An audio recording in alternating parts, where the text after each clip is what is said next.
Hello viewers, welcome to Newsweek South Asia, a program that talks about breeding of terrorism and its impact on South Asian nations. Let's begin with the headlines first. Targeted killings of minority community continue in Jammu and Kashmir.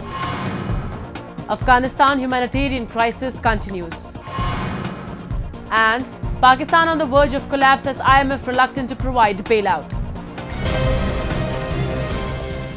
Let's begin the show with India's Jammu and Kashmir, where Pak-backed terrorists shot dead a man belonging to Kashmiri Hindu community in Pulwama district in another targeted killing in the valley.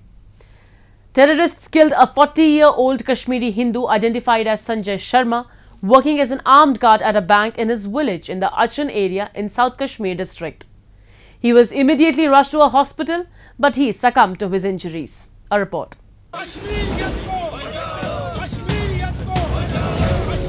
On February 26th, yet another member of the Kashmiri Pandit community was targeted in Jammu and Kashmir. Pak-backed terrorists shot dead a 40-year-old Kashmiri Hindu Sanjay Sharma in Pulwama. He worked as an armed guard at a bank in his village in the Achan area. Sharma was shot while he was going to the market, after which he was shifted to a hospital, but he succumbed to the injuries. कश्मीरियत बदनाम हो रही है, हमारा इस्लाम बदनाम हो रहा है। इस्लाम में कहीं पर ये दारिज नहीं है कि आप खून नाहक बहाओ। लिहाजा हम रो रो के बोल रहे हैं, जिसने भी ये किया बहुत खून नाहक किया, बहुत बड़ा गुनाह किया, अल्लाह उसको भी नहीं छोड़ेगा। Just 2 days after the incident, security forces neutralized the terrorists who carried out the attack. Police identified one of the slain ultras as Mushtaq Bhatt, who was active in the Pulwama region. Mushtaq was initially working for Hizbul Mujahideen terror outfit and was currently working for the Resistant Front, an offshoot of Lashkar-e-Taiba. The second terrorist has been identified as Ejaz Ahmad Bhatt and hails from Malangpura in Pulwama. उसकी शिनाख्त हुई है as Aqib, ये मलंगपुरा पुलवामा का रहने वाला है और ये पहले जो है एचएम के साथ मुंसलिक था और उसके बाद ये जो है पिछले कुछ महीनों से टीआरएफ लश्कर के साथ जो है काम कर रहा था। दूसरे जो टेररिस्ट है उसकी भी शिनाख्त अब हो गई है। उसका नाम एजाज अहमद भट्ट है, वो पश्तून अतराल का रहने वाला है और ये दोनों जो है जो एजाज है ये जैश के साथ मुंसलिक था और इसने भी जॉइंटली एचएम और लश्कर के साथ जो है ये एक यूनिक चीज़ जो सामने आ रही है कि जॉइंटली काम करना शुरू किया था और ये दोनों टेररिस्ट जो हैं वो जो रिसेंट माइनॉरिटी कम्युनिटी की जो किलिंग हुई है उसमें इन्वॉल्व थे। Notably, this is not the first time that Kashmiri Hindus have been targeted in the region. In December, LET's TRF threatened Kashmiri Pandits government employees residing in the area. In the letter addressed to Kashmiri Pandit employees, the terror group warned that they would turn transit colonies of Kashmiri Pandits into graveyards. There has been a wave of targeted killings in Kashmir since the beginning of the last year. According to Jammu and Kashmir police report, there have been 14 targeted killings in the region in 2022 in Jammu and Kashmir, in which 6 were Kashmiri Hindus. The victims have been local policemen, Hindu government employees, as well as non-locals working in the valley. Terror outfits in Pakistan have modified their approach to attacks and targeted killings. They are currently focusing on Kashmiri Hindus and security personnel. They want to reinstate fear in the minds of common Kashmiri people that to get killed, one need not to be an influential person. Being from the minority community is sufficient enough. However, such barbaric terror acts will not succeed in undermining Jammu and Kashmir's development journey, as people in Kashmir will not let this conspiracy succeed.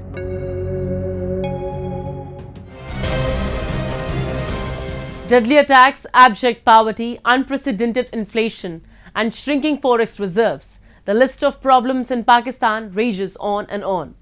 The International Monetary Fund's reluctance in providing Pakistan bailout relief has further twisted the knife in its wounds. Is the end near for Pakistan? Or will Pakistan be able to miraculously emerge from the crisis? Let's try to find all answers to these questions. Rarely has the IMF appeared as hesitant as it is in the case of Pakistan, where even months of negotiations have yet to persuade the global lender to release over $1 billion to the struggling nation. Pakistan has been desperately trying to obtain the $1.1 billion final tranche of the $6.5 billion USD bailout program finalized with the IMF in 2019. The IMF has time and time again refused to release the funds, for Pakistan has no sustainable economic structure in place to pay back the loans. After advice from the IMF, including from its chief, Kristalina Georgieva, asking the Pakistan government to heavily tax the country's rich, Pakistan presented the finance bill last week to shore up its revenues by around 650 million USD, approximately 170 billion Pakistani rupees. The IMF has warned the country that it must take tough measures over a sustained period in order to prevent itself from plunging into a point of no return. Many say that Pakistan is unlikely to collect as much revenue as is the current goal. Even if the country succeeds in raising 650 million USD, is there any plan of action that can put Pakistan on a correction course? With its citizens fighting for daily survival, Pakistan is deeply indebted. The country's total external debt amounted to 126.3 billion USD at the end of 2022. This is even more worrisome when the inflation rate in Pakistan is already hovering at around 30%. As per a World Bank estimation, the debt service on all external debt in 2023 will be 26.4 billion USD. What do you have left now? There's absolutely nothing. So even the money that is going to come, it is previously sanctioned money, if it comes at all. It is previously sanctioned money, and it is only going to last you till about April or May. As if the country's economic uncertainty wasn't enough, the Pakistani political landscape is becoming increasingly unstable by the day. Shehbaz Sharif's government and the former Prime Minister Imran Khan have been mudslinging each other. Both sides have traded blows and have accused each other of incompetence. Khan, despite being ousted as Prime Minister, enjoys huge popular support and has by and large succeeded in disrupting the daily functioning of the government. On the other side, Sharif and his coterie have increased pressure on Khan and have charged him with several strict violations. This has led to a widening of the rift between the two sides' supporters. Some experts have cautioned that a deteriorating political landscape, coupled with widespread poverty, could trigger a civil war in the state.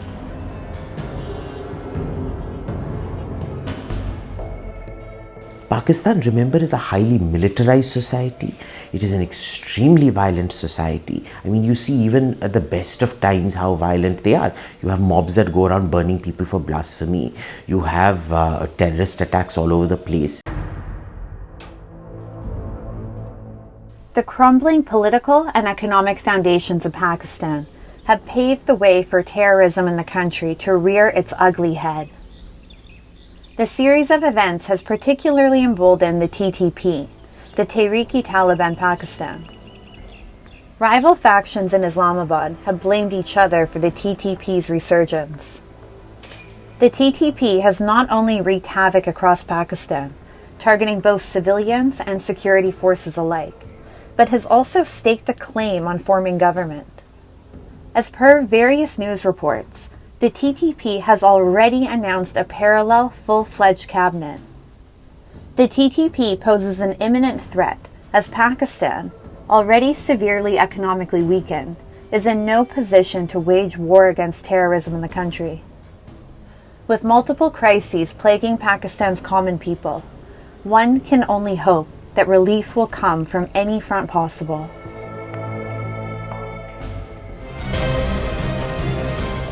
Moving on, India expressed its concern over the rise of terrorism at the United Nations and stated that nations that harbour terrorists should be denounced and held responsible for their actions. The comments were made on March 1st during Ruchira Kamboj, India's permanent representative to the UN, remarks at the United Nations Office of Counter-Terrorism Ambassadorial-level quarterly briefing to member states. A report. India continues its strong and focused commitment to help UN member states to build capacity and counter terrorism. Along with huge monetary contributions in the fight against terrorism, New Delhi is always very vocal about this global threat. At the United Nations, India voiced concern over the spread of terrorism and asserted that those countries which provide shelter to terrorists should be called out and held accountable for their deeds. The remarks came when India's permanent representative to the UN, Ruchira Kamboj, was speaking at the United Nations Office of Counter-Terrorism Ambassadorial-level quarterly briefing to member states on March 1st. Kamboj emphasized that the threat of terrorism can only be through consistent and unified multilateral action by the international community. The threat of terrorism is serious and real. Regrettably, despite best efforts aimed towards transnational cooperation, it continues to spread, particularly in the regions of Africa and Asia. These are worrying trends and need urgent reversal. The threat of terrorism can only be tackled through consistent and unified multilateral action by the international community.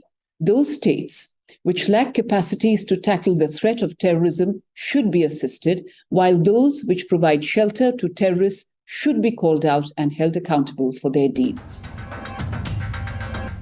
India stressed the need for the international community to focus its efforts on solving more pressing challenges, such as the growing threat of financing terrorism, which has been made worse by terrorists and terrorist groups' use of cutting-edge technologies.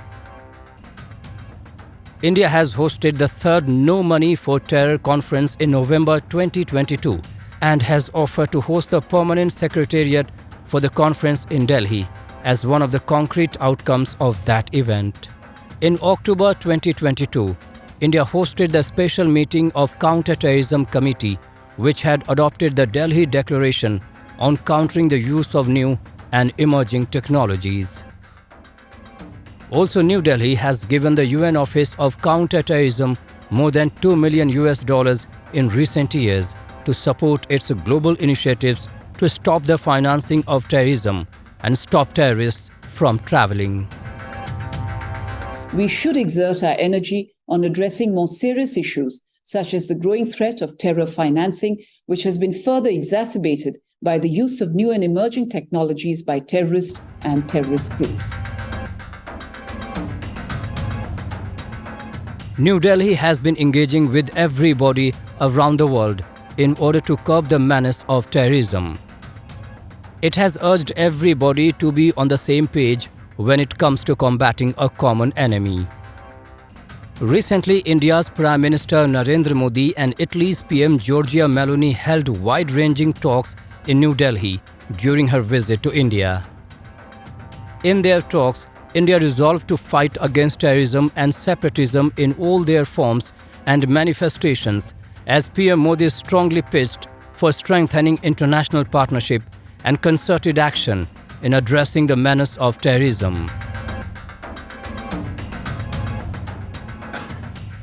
आतंकवाद और अलगाववाद के खिलाफ लड़ाई में भारत और Italy कंधे से कंधा मिलाकर चल रहे हैं. However, it has also been seeking reforms when it comes to working methods of subsidiary bodies of the Security Council. It said that the archaic and opaque methods must now be open, transparent, and credible. India wants these regimes to remain under constant review so that they keep pace with the changing situation on the ground. An extra push comes in the backdrop of Pakistan's intensified multi-layered efforts at infiltrating terrorists into Indian territory, denting harmony by stoking fanatic passions and flaring separatist agenda by working overtime to indoctrinate youths of Kashmir. Although they have been responded with an iron fist, Indian aim is to bring a perennial state of peace in the country and around the world. And for that, all it has been demanding is an integrated response to terrorism, no matter where it is emanating from.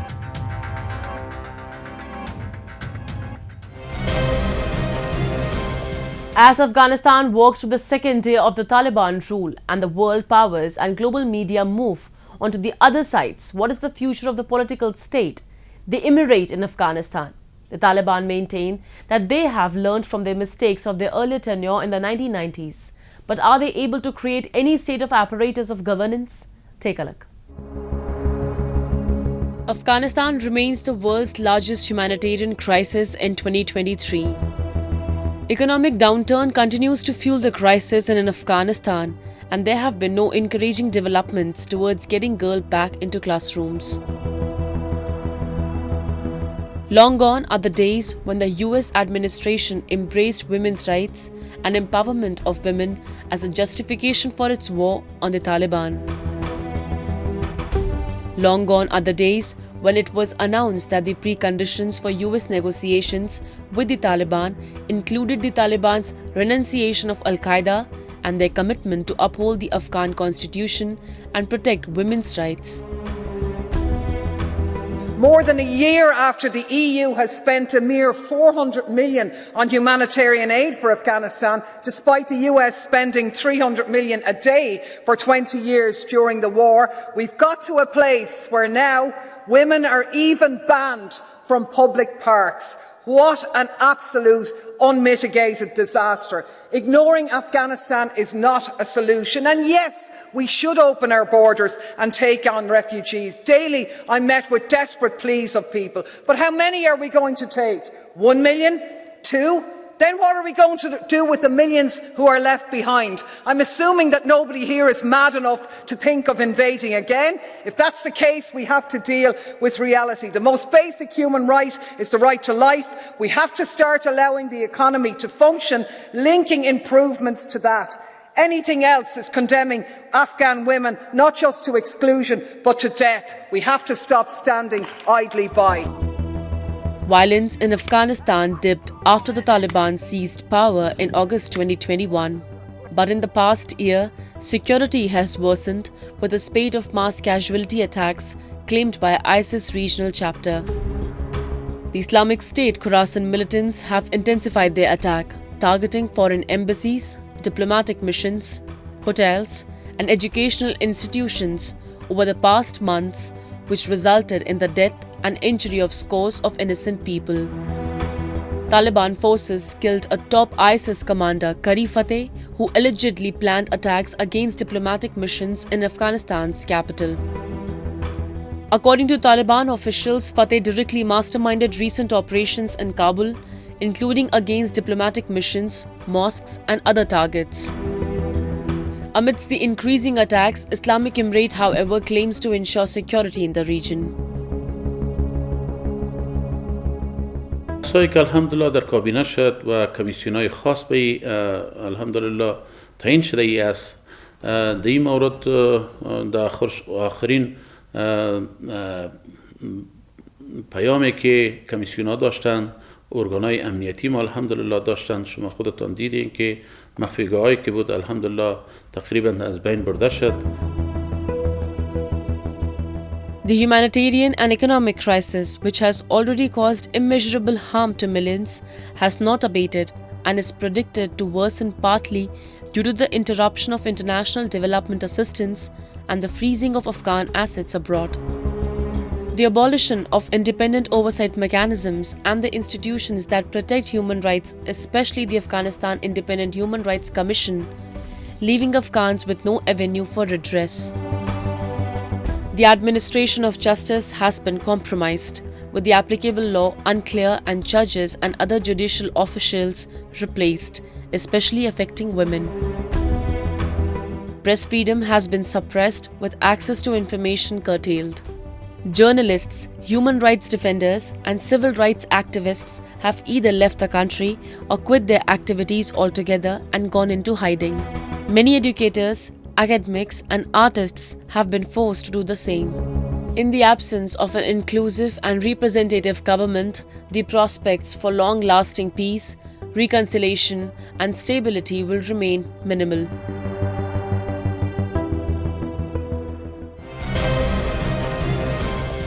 And with that, we come to the end of this edition of Newsweek South Asia. We'll be back next week with more news, views, and analysis from the subcontinent. Meanwhile, do keep writing to us at nwsa@nin.com. This is Shivangi Mishra signing off on the behalf of the entire production team of Newsweek South Asia. Goodbye and take care.